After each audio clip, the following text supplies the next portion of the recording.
Se me perguntassem há alguns anos se eu me imaginaria o que aconteceu nos últimos 3 anos, eu provavelmente gargalharia ou diria um dos palavrões mais cabeludos que eu já pude dizer. Um acidente que parou minha casa, uma pandemia, sessões de terapia e muitos textos para exorcizar esses mesmos monstros. E jamais pensaria nesse podcast. Eu jamais pensaria em mim como alguém que produz conteúdo. Fosse ele pro Instagram, pro YouTube, e eu jamais pensaria nesse podcast. Eu amadureci nos últimos 3 anos. Sonhos que tive uma vida inteira. Meu mundo virou de cabeça para baixo e eu só posso me considerar finalmente, aos 29, um verdadeiro sonhador.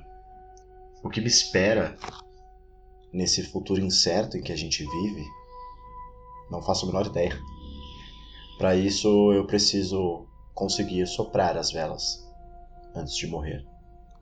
Eu sou Rafael Delboni e esse é mais um episódio do Autópsia, o nosso podcast do Vísceras Literárias.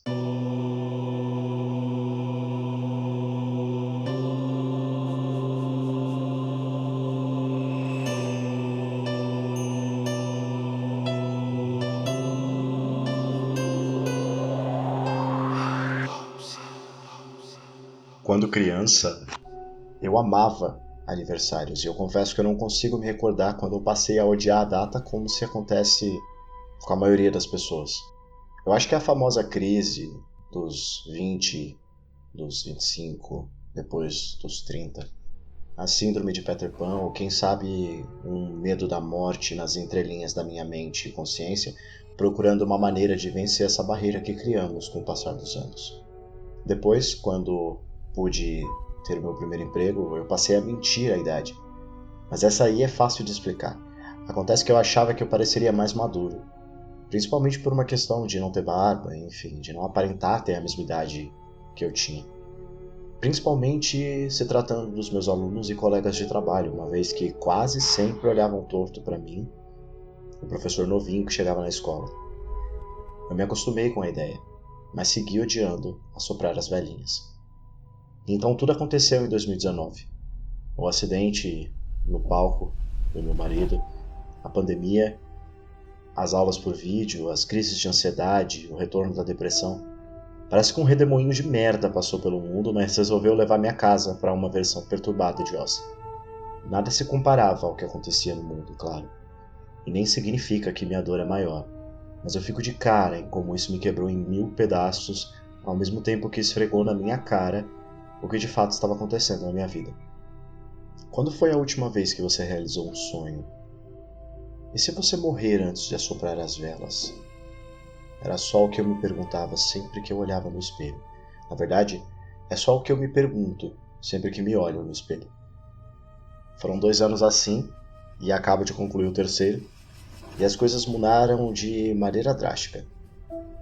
Algumas publicações ali e aqui, alguns textos lidos por grupos de leituras, críticas positivas, críticas negativas com fundamento, críticas negativas sem fundamento, e pá! Eu estava vivendo a vida de escritor que eu sempre sonhei. É claro que sem os bilhões do Stephen King e a notoriedade de um Paulo Coelho, mas vivia parte do meu momento.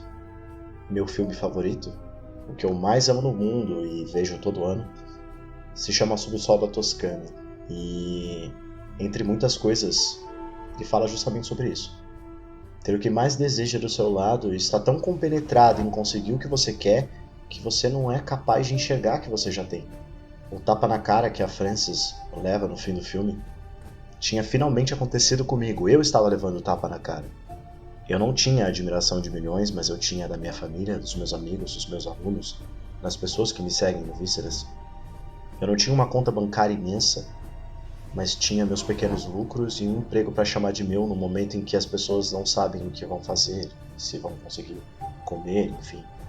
Uma questão de perceber os privilégios. Há uma parte do filme que diz: o menor desvio no meio do caminho e eu estaria em outro lugar. Eu seria diferente. Outra parte Desculpa, tá difícil não me emocionar falando disso. Outra parte diz que entre a Áustria e a Itália há uma parte dos Alpes chamada Semmering. É uma parte incrivelmente difícil de subir, muito alto nas montanhas. Eles construíram um trilho nesses Alpes para ligar Viena e Veneza, mesmo antes de existir um trem que pudesse fazer a viagem. Mas eles construíram porque sabiam que algum dia esse trem chegaria. Me ver agora construindo os meus trilhos para que esse trem possa chegar é viver um dos momentos mais incríveis da minha vida. E talvez pela primeira vez não odiar, envelhecer e amadurecer e, de fato, amar o que os anos têm reservado para mim. Amar o que a vida tem reservado para mim. Inspirado nessa minha heroína, Frances, eu decidi colocar os trilhos de maneira que não só eu fizesse a travessia. É por isso que eu resolvi convidar esses meus novos amigos para uma antologia. Já venho falando deles, né, nos últimos episódios. Essa antologia é a primeira do Vísceras. E eu resolvi contar histórias de terror em aniversários. A essa altura do campeonato, se você já escutou os outros episódios do podcast, você já sabe que eu uso do terror e da fantasia para desassociar e espalhar momentos de horror e de assombro, de forma que você esqueça dos problemas reais da sua vida. E não só isso, dessa maneira eu posso espalhar o nome de outros autores como, sabe, uma vontade de, sei lá, de não depender tanto dessas editoras e fazer realmente o barro acontecer, sabe? Assopre as velas antes de morrer. Esse é o título da antologia. Vai chegar muito em breve, com 4 dos meus autores e amigos favoritos. Textos incríveis e muitas chances de esquecer o furacão de merda que nos cerca e nos leva para a malvada Oz brasileira. Eu os escolhi porque, de certa forma, eu consigo ver um pouquinho de mim em cada um deles. E são pessoas incríveis que vocês com certeza adorariam conhecer. Quem sabe algum deles não aceita participar do podcast um dia desses.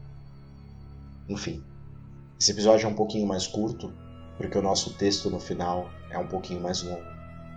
Então eu já me despeço aqui para que você aproveite De Nada Falha aos 29, o último texto que eu postei na página. Obrigado por ter ficado até aqui e me escutado filosofar sobre aniversários.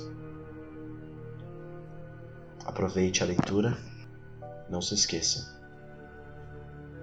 O menor desvio no meio do caminho e você estaria em outro lugar. Seria diferente. Nada falha aos 29.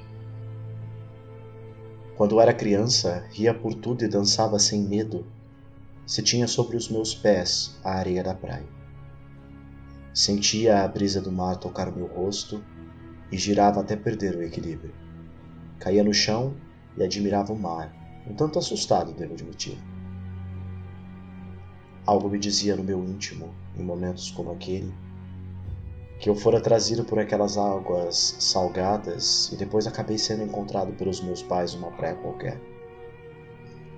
Porque só a falta daquela imensidão azul podia explicar o tamanho do buraco que eu sentia dentro de mim.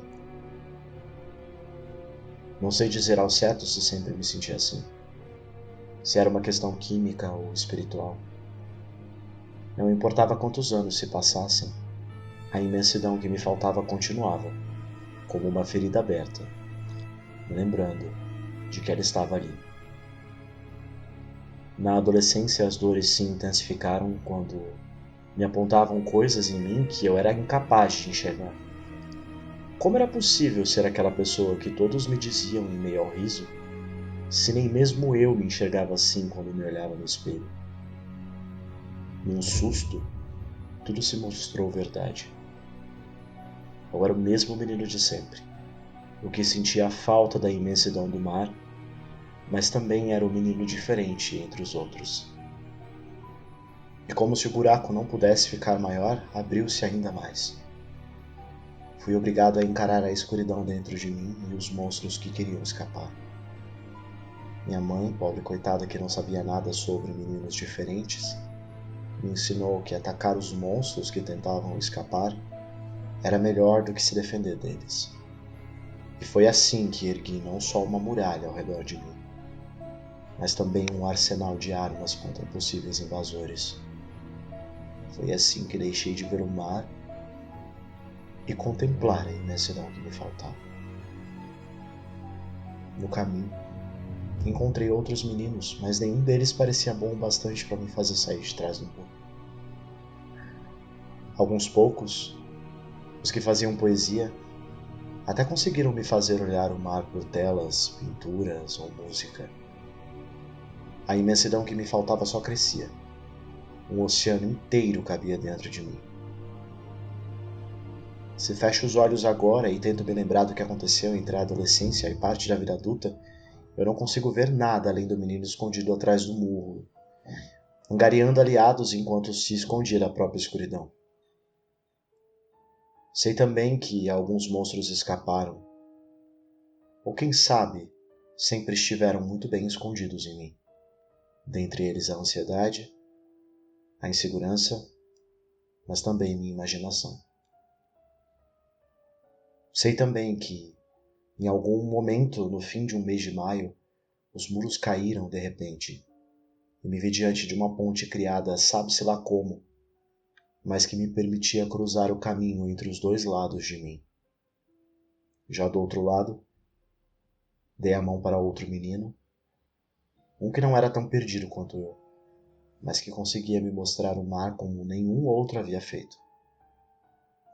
Respirei fundo pela primeira vez em muito tempo e quis girar até perder o equilíbrio. Uma vez mais, e quis rir sem motivo. Muitos anos haviam passado, 29, para ser mais exato. E eu finalmente podia cantar com um pingo de esperança a música que me lembrava do mar que me faltava. Nada falha, sem mais medos. Nada falha, nada falha.